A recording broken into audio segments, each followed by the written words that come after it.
নমস্কার, স্পটার নিউজে আপনাদের স্বাগত। ডুরান্ডের প্রেস কনফারেন্স ছিল ফোর্ট উইলিয়ামে, আর এই ফোর্ট উইলিয়াম থেকে আমি জয় চৌধুরী ডুরান্ড আসন্ন ডুরান্ড কাপের ব্যাপারে পুরো আপডেট দিয়ে দিচ্ছি। প্রথম কথা হলো, ডুরান্ড শুরু হচ্ছে 23শে জুলাই। ইস্ট বেঙ্গলের ম্যাচ আছে সাউথ ইউনাইটেডের বিরুদ্ধে। ব্যাঙ্গালোরের টিম একেবারে আনকোড়া নতুন টিম। সেই ম্যাচ উদ্বোধন করার কথা মুখ্যমন্ত্রী মমতা বন্দ্যোপাধ্যায়। অরূপ বিশ্বাস এমনটাই জানিয়েছেন।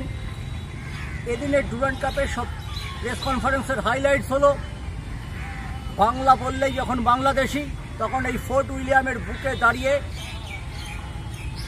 ক্রীড়ামন্ত্রী অরূপ বিশ্বাস একেবারে বাংলায় মাতৃভাষায় বক্তব্য রাখলেন, এবং তিনি এটা মেনশনও করেছেন পোডিয়ামে। সেনা অফিসাররা সব ছিলেন, তাদের সামনে তিনি এই কথা বলেন। তারা কখনো ইংলিশ, কখনো হিন্দিতেও প্রশ্নের উত্তর দিয়েছেন, অধিকাংশ সময় ইংরেজিতে, কিন্তু অত্যন্ত যে বাঙালি অস্মিতা, সেটা কিন্তু ডুরান্ডের মঞ্চে তুলে ধরলেন অরূপ বিশ্বাস। পাশাপাশি একটা খুব গুরুত্বপূর্ণ ব্যাপার আপনাদের জানিয়ে দিচ্ছি। ডুরান্ড কাপের সময় আমরা দেখি রেজিস্ট্রেশন নিয়ে বিতর্ক হয়।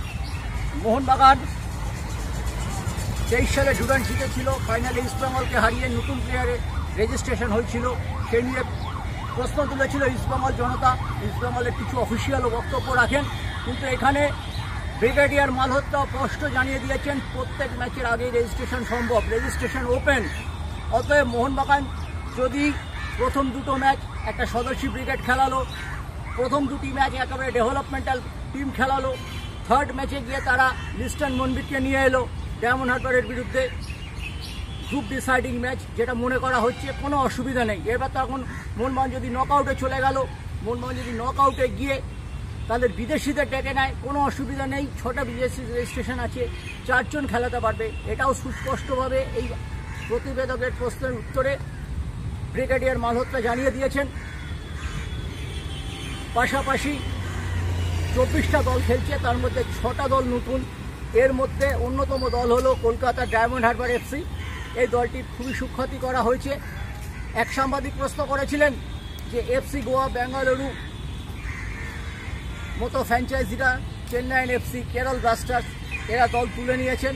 এই প্রশ্ন সযত্নে এড়িয়ে গেছেন ব্রিগেডিয়ার মালহোত্রা। তিনি বলেছেন এটা প্ল্যাটফর্ম নয়, আমরা সব ব্যাপারটাই জানি। এফএসডিএল এবং অল ইন্ডিয়া ফুটবল ফেডারেশন আমাদের সাধ্যমতো সহযোগিতা করে, আমরা তাদের কাছে কৃতজ্ঞ। এছাড়া আরও একটা ব্যাপার হয়েছে, টিকিট ডিস্ট্রিবিউশন স্পষ্ট জানিয়ে দিয়েছেন ক্রীড়ামন্ত্রী অরূপ বিশ্বাস কোন দল কোন ম্যাচে কত টিকিট পাবে। যুব ভারতীতে নন ডার্বি ম্যাচে কত টিকিট, ডার্বি হলে কত টিকিট, সন্তোষপুর স্টেডিয়ামে কোয়ার্টার ফাইনাল খেলতে হলে কত টিকিট, কোয়ার্টার ফাইনাল ছাড়া গ্রুপ লিগের ম্যাচে কত টিকিট, সেটা একদম সবিস্তারে জানিয়ে দিয়েছে। মোহনবাগান, ইস্ট বেঙ্গল, মোহামেডান, ডায়মন্ড হারবার যুব ভারতীতে খেলা হলে 5000 টিকিট পাচ্ছে সদস্য সমর্থকদের জন্য, বাকি 1500 টিকিট ভিআইপি বক্স মিলিয়ে পাবে। তবে এই টিকিটটা সন্তোষপুর স্টেডিয়ামে যেহেতু জায়গা কম, দর্শক আসক কম, সেটা কমে যাবে। এটা ছিল একেবারে ডুরান্ডের প্রেস কনফারেন্সের নির্যাস, যেটা আপনাদের সাথে তুলে ধরলাম।